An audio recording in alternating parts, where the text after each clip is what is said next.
Oi, gente, tudo bem por aí? Oi. Tá filmando? Tá. Vê essa luz aqui. Estão me vendo? Tá. Capítulo 21 de 2 Samuel. Que o Senhor te abençoe, te guarde, faça resplandecer sobre a sua vida hoje uma luz muito forte, que você alcance todos os objetivos que você programou para hoje. E se você ainda não programou, que você programe. Tenha uma vida intencional, faça as coisas com intenção, você vai ver que vai fazer toda a diferença. Sabia que quem gosta de que você viva a sua vida de qualquer jeito é o diabo? É o adversário da sua vida, da sua alma. Ele que gosta que você viva sem planejamento, sem nada, que você viva de qualquer jeito, porque daí qualquer lugar é qualquer lugar, né? Nada importa. Mas quando você tem um planejamento, um foco, um objetivo para o seu dia, seja ele qual for, seja fazer um bolo, seja levantar mais cedo, seja fazer uma caminhada, seja qualquer coisa, ou seja coisas mais complexas também. O seu dia rende mais e você se sente mais satisfeito, você tem mais descargas de adrenalina, ocitocina, endorfinas e tudo mais. Sua pele fica melhor, seu cabelo fica melhor, sua vida fica mais feliz. Vai por mim, planeje seu dia. Sei lá porque eu tô falando isso, mas enfim, vamos lá. Vamos ler Samuel. Gente, eu acho que já tá acabando, né? Tá quase acabando. Rapidinho aqui, deixa eu ver. Olha, gente, já estamos acabando, 24. Meu Deus, já estamos no 21. Que legal, já estamos acabando mais um livro. Vamos lá. Os descendentes de Saul são mortos. Hoje nós vamos falar sobre um assunto bem interessante. São 22 versículos. Vamos lá. Durante o reinado de Davi, houve uma grande fome que durou 3 anos seguidos. Por isso Davi consultou a Deus, o Senhor, e ele respondeu: Saul e a sua família são culpados de assassinato. Ele matou o povo de Gibeão. O povo de Gibeão não era israelita. Eles eram um pequeno grupo de amorreus que os israelitas tinham prometido proteger. Mas Saul havia tentado acabar com eles por causa do interesse dele pelo bem do povo de Israel e de Judá. Vamos parar um pouquinho aqui rapidinho, porque quem está acompanhando o Toque de Clay desde o comecinho aqui do livro de Samuel vai falar, mas não tem essa história. Realmente, não tem aqui no livro de Samuel. Essa história aqui de Gibeão está lá no livro de Josué. Eu não me recordo o capítulo, gente, mas está no livro de Josué, que nós ainda não lemos, quem sabe leremos. E está lá no livro de Josué essa história, é uma história muito legal. Foi um pacto, uma promessa que eles fizeram que não matariam o pessoal, os gibeonitas, eles não matariam. Só que Saul veio, e Saul, né, vocês já conhecem a história de Saul, porque a gente já leu muito sobre ele aqui. Saul era perturbado da vida, coitado. E ele matou uma grande parte dos gibeonitas, e ele trouxe uma descarga de coisas ruins para cima do povo de Israel, né? Nessa época aqui, Jesus não tinha vindo, gente. É por isso que eu amo tanto Jesus. Por isso que eu sou apaixonada com Jesus. Eu amo muito Jesus, porque o que Jesus fez por nós é uma coisa que não tem como explicar, assim. É demais. Olha só essa história. Uma coisa que Saul, que já morreu há tanto tempo, olha o tanto de história que a gente já está lendo sobre Davi. As histórias de Davi estão todas escritas aqui, a gente está lendo. Saul, a gente já leu, viu tudo que ele fez. Uma atitude dele de matar os gibeonitas trouxe essa maldição que agora, no reinado de Davi, décadas depois, está deixando o povo tudo com fome. Por 3 anos a fome pegou aquelas pessoas ali. E Davi falou, não é por minha culpa, o que está acontecendo? E foi consultar o Senhor, e o Senhor falou, Saul matou os gibeonitas e essa maldição veio deles. Essa maldição veio deles, provavelmente amaldiçoaram com todas as palavras, bocas e etc. E trouxe a maldição hereditária. Eu não acredito na maldição hereditária porque eu acredito em Jesus Cristo. Nessa época aqui, com certeza, existia maldição hereditária. Olha aqui, a maldição hereditária está estampada nesse capítulo. Décadas depois da morte de Saul, da morte de tanta gente aqui, na era de Davi já como rei, eles estão com fome, passando fome por 3 anos por causa de um pecado de Saul. Isso é uma coisa hereditária, é uma maldição hereditária. Mas eu creio, Clay, toque de Clay, eu creio, eu tenho absoluta convicção de que Jesus levou sobre ele todas as nossas maldições. E todos os erros dos meus antepassados foram levados sobre Jesus. Todos os erros dos meus antepassados. Tem um versículo da Bíblia que fala assim: os pais comeram uvas verdes e os dentes dos filhos é que ficam podres. Isso não é justo, né? Não é justo que o povo de Davi, décadas depois, passem fome por causa que Saul, na época de Saul, há décadas atrás, matou os gibeonitas, quebraram uma promessa. Vocês também concordam que isso não é justo? Vocês concordam que isso é injusto demais? O que o seu tataravô fez cair sobre você agora é justo? Você nem conheceu ele, sabe nem o nome. Por isso que eu creio em Jesus Cristo, por isso que eu creio que Jesus Cristo levou naquela cruz todas as nossas maldições hereditárias. Na época de Jesus ali quebrou tudo isso, não existe isso, gente, não acredite nisso. Nós somos novas criaturas em Cristo. Ele já levou sobre ele as nossas maldições, os nossos pecados, toda essa herança podre, porque senão a gente estava lascado com esses pecados de Davi em cima de nós, porque nós somos todos da descendência deles, isso aqui são os nossos antepassados. Imagina o tanto de pecado. A gente estava lascado, a nossa vida ia ser horrível, mas Jesus veio e nos libertou disso. Isso é uma coisa que eu gostaria muito que vocês compreendessem e pensassem com a sua própria cabeça, se vocês acham certo esse negócio de maldição hereditária. Eu não acho, não aceito, não concordo, e tenho certeza que Jesus levou sobre ele as nossas maldições. Aqui nessa época não existia Jesus, né? Então eles estão lascados, estão passando fome aqui. Vamos voltar, que a gente já está no comecinho. O povo de Gibeão, vamos continuar na história aqui, que eles estão embaixo de maldição, né? Saul matou a galera lá que tinham feito um pacto de não matar, né? Trouxe maldição para dentro da terra de Israel e eles estão passando fome. Saul havia tentado acabar com eles por causa do interesse. Então Davi chamou o povo de Gibeão e disse: o que posso fazer por vocês? Eu quero pagar pelo mal que lhes foi feito, para que assim vocês abençoem o povo de Deus. Você vê como que a maldição e a bênção vêm pela boca. Vem pela boca, vem pelo que você fala, vem pelo que você deseja, pela sua intenção, pela sua fala. Aí Davi chama ele: o que vocês querem que eu faça para que vocês nos abençoem, para que da sua boca saia palavras de bênção para Israel? Porque naquela época saíram palavras de maldição, vocês prometeram e não cumpriram, nós amaldiçoamos vocês. E agora Davi quer saber o que ele tem que fazer para vocês abençoarem a gente de novo, né? A gente estava passando fome, né? O que eu tenho que fazer? Agora que vem a resposta, né? Quando você se propõe a resolver um problema, você tem que respirar fundo e resolver o problema. Você tem que arcar com a sua consequência, né? Tem que arcar com o que você vai ouvir agora. O que eu posso fazer por vocês para pagar o mal que lhes foi feito e assim vocês abençoem o povo de Deus? E eles responderam: a nossa questão com Saul a nossa questão é com Saul e com a sua família. Não pode ser resolvida em ouro e nem com prata. Davi achou que dando dinheiro, dando, sei lá, terras, dando alguma coisa assim, eles iam calar a boquinha deles. Eles falaram: não. A nossa questão é com Saul, ouro e prata não resolve. E também não queremos matar nenhum israelita, porque eles reconhecem que os israelitas não têm culpa, que Saul que era do mal, né? Então o que é que querem que eu faça por vocês? Perguntou Davi. E eles responderam: Saul quis nos destruir, para que não sobrasse nenhum de nós em nenhum lugar de Israel.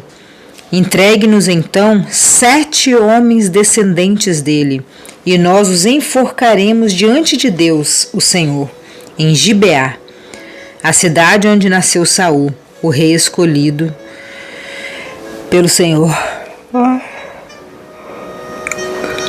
Desculpa, gente, tô com sono. Tá muito de madrugada aqui. A cidade, olha só, eles pediram 7 homens para eles sacrificarem. 7 homens da descendência de Saul. Eles iam sacrificar 7 pessoas da descendência de Saul. As coisas que você faz trazem consequências. Isso não quer dizer que é maldição. Consequências. Consequências são diferentes de maldição, né? Bem diferente de maldição, gente. Maldição é uma coisa que você não tem como correr. Consequência você tem que pagar, né? A maldição você pode fazer o que for que você está amaldiçoado. Nada vai resolver o seu problema. Agora a consequência você tem que pagar, né? E pagar. Então eles falaram que a gente quer 7 homens para a gente sacrificar, que tem o sangue de Saul, da descendência de Saul, que a gente vai matá-los lá, vai sacrificar eles lá em cima do monte, ó. Enforcaremos, ó. Saul quis destruir, então entregue 7 homens descendentes dele, nós enforcaremos diante de Deus o Senhor em Gibeá, a cidade onde nasceu Saul, o rei escolhido pelo Senhor. Eles vão enforcar 7 homens lá onde nasceu Saul. Isso aqui é uma oferenda, né? É um sacrifício humano, né? Uma coisa que Jesus cortou. Jesus não gosta, gente, dessas coisas. Jesus não é a favor. Jesus não é a favor desses sacrifícios, nem de homem, nem de bicho, nem de nada, porque Ele foi o nosso cordeiro, Ele foi o nosso sacrifício. Ele nos livrou dessas situações todas aqui. Ai, que coisa horrível. Eu entregarei, respondeu o rei. O rei tinha que decidir, né? E com certeza ele não queria fazer isso com as pessoas inocentes. São 7 homens inocentes, descendentes, provavelmente netos, bisnetos, tataranetos de Saul, que seriam sacrificados lá. Seriam entregues ao sacrifício, mortos inocentes. Mas Davi era rei, ele tinha que resolver que as pessoas estavam passando fome. Já fazia 3 anos que eles estavam com fome. Ele tinha que dar um jeito, né? Mas por causa do juramento que ele tinha a Jonatas, tinha feito com Jonatas, né? Mas por causa do juramento que ele e Jonatas tinham feito um ao outro, o rei não deixou que fosse morto Mefibosete, que era filho de Jonatas e neto de Saul. Porém, entregou Armone e Mefibosete. Os 2 filhos de Rispa, filha de Aias, tinha tido com Saul. Espera um pouquinho. Tinha 2 filhos de Rispa. Ele entregou as filhas da concubina. Saul tinha uma concubina chamada Rispa. Ele entregou os 2 filhos dela. Coitadinha. Filha de Aias tinha tido com Saul. Pegou também os 5 filhos de Merabe, a filha de Saul. 5 filhos da mulher. Que ela tinha tido com Adriel, filho de Berzalai, da cidade de Meloá. E Davi entregou 7 ao povo de Gibeão, e eles enforcaram eles no monte diante do Senhor, e todos os 7 morreram juntos. Isso aconteceu no fim da primavera e no começo da colheita da cevada. Então Rispa, a concubina de Saul, pegou um pano grosseiro e com ele fez um abrigo sobre uma rocha. E ficou ali desde o começo da colheita até o dia em que a chuva do outono caíram sobre os 7 corpos, e não deixou que as aves se aproximassem deles de dia e nem os animais selvagens de noite. Rispa foi a coveira, né? Ela vigiou os corpos, ela cuidou dos corpos para que ninguém destruísse, né? Ninguém vilipendiasse os corpos dos filhos e dos sobrinhos dela, né? Quando soube o que Rispa tinha feito, Davi foi, tomou dos moradores de Jabes de Gileade os ossos de Saul e do seu filho Jonatas. Os moradores de Jabes haviam retirado os corpos da praça de Bet-Sá, onde os filisteus tinham pendurado no dia que mataram Saul, no monte de Gilboa. Davi então colocou os ossos de Saul e de Jonatas junto com os ossos dos 7 homens que haviam sido enforcados. Sepultaram os ossos de Saul e de Jonatas no túmulo de Quis, o pai de Saul, na cidade de Zela, no território da tribo de Benjamim. Tudo o que o rei mandou foi feito, e depois disso Deus respondeu às orações do povo pelo seu país.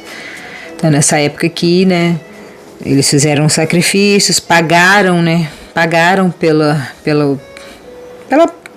a merda que Saul fez lá, né, de matar os gibeonitas, descumpriu a promessa, respingou na herança dele, né, nos descendentes dele, nos netos e filhos, né, que eram filhos da concubina e da filha.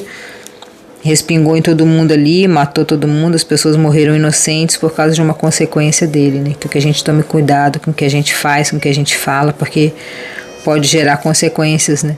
Não assim nesse nível aqui, porque nós somos livres em Jesus Cristo, mas consequências financeiras, né? Se você gasta demais, vai deixar sua descendência sem dinheiro. Se você faz dívida demais, você pode deixar a agiota atrás de seus filhos, de seus netos, seus parentes.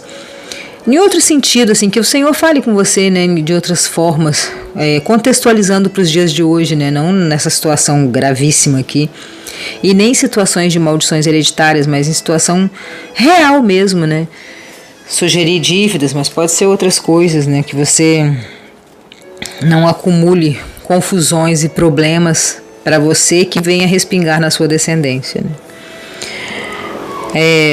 Batalha... Versículo 15. Houve outra guerra entre os filisteus e Israel. Davi e os seus soldados foram e lutaram contra os filisteus.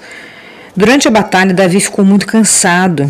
Um gigante chamado Isbi-Benob tinha uma lança de bronze e pesava mais ou menos 5 quilos e estava usando uma espada nova. Ele pensou que podia matar Davi, mas Abisai, cuja mãe é Zeruia, socorreu Davi, atacou o filisteu e matou. Olha bem, Davi quase morre na mão desse cara aqui, que eu acho que ele é o irmão do Golias, eu acho, vamos ver. Eu acho que ele é o irmão do Golias. Socorreu Davi e o filisteu atacou. Então os soldados de Davi fizeram uma promessa de nunca mais deixar Davi saísse com eles para a guerra. Eles disseram: o Senhor é a esperança de Israel, e nós não queremos perdê-lo. Depois disso, houve outra batalha contra os filisteus da cidade de Gobe. E Sibecai, a cidade de Uza, e matou um gigante chamado Zaf. Houve uma grande batalha contra os filisteus em Gobe. Elã e Jair de Belém matou Golias, da cidade de Gate. A cabo da lança, Golias era na grossura do eixo de um tear de tecelão. Nossa, era gigante. Golias, esse aqui é outro Golias, né? Claro, né, gente? E houve ainda outra batalha em Gate. E ali havia um gigante, descendente dos antigos gigantes, que tinha 6 dedos em cada mão e em cada pé. Credo.